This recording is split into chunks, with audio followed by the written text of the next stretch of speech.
I would like to start speaking with what about Moldova. This is the only country from the ex-Soviet country where the Communist Party came back to the power in 2001, 2001, when the Vladimir Voronин and the Communist Party of Moldova came to government. And what I remember from those times, I was in the party. That party had 2 mandates. I mean, from 2001 to 2009. And in 2009, I was at the college. There was a big propaganda about communist dictatorship, about all this scaring us with the Stalins, with all this stuff. And I, as a student, of course, I trusted all this media propaganda paid from the Soros, from the USAID, from all these organizations. And I remember the 7th of April, where there was a riots, big riots, and they how to say, end the government of communists. It was the Sergey, how will be the государственный переворот on the Переворота не было, но там...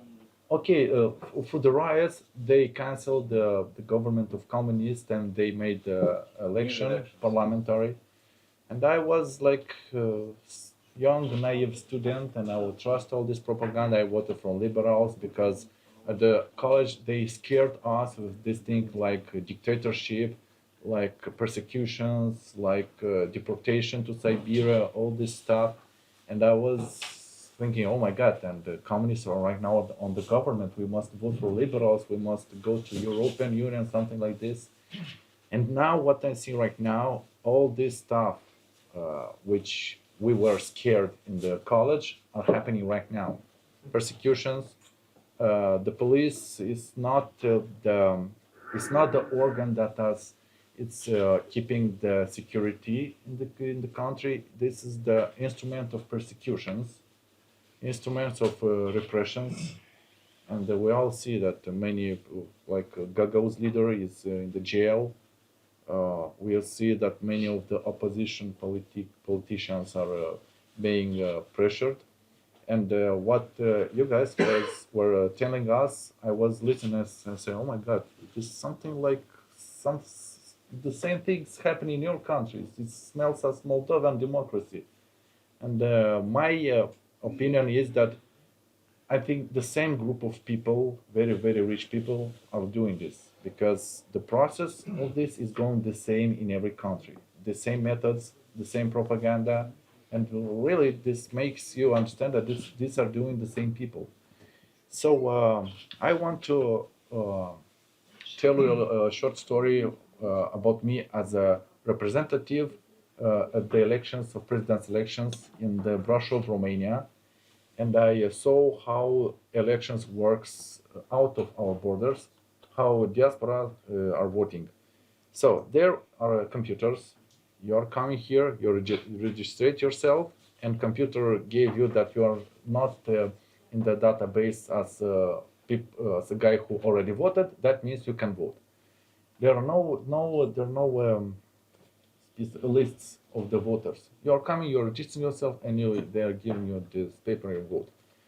And what I saw for 2 hours, around 2 hours, servers got down, and the bus with the people came, and they massively gone to vote without registration.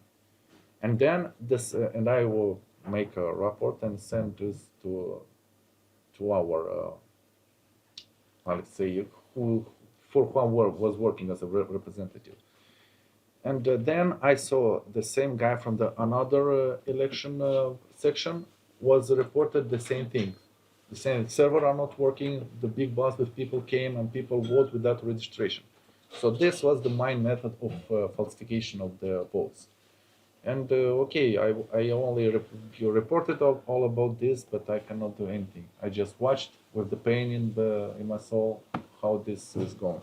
So my conclusion is that I think better to not open the voting sections out of the borders. This is my personal opinion. So listen to your story, and then I was I'm not really was surprised because really I already know about this, that the same process is going in your countries, the same methods. And like I said, my conclusion is that the same people are ruling all this stuff globally.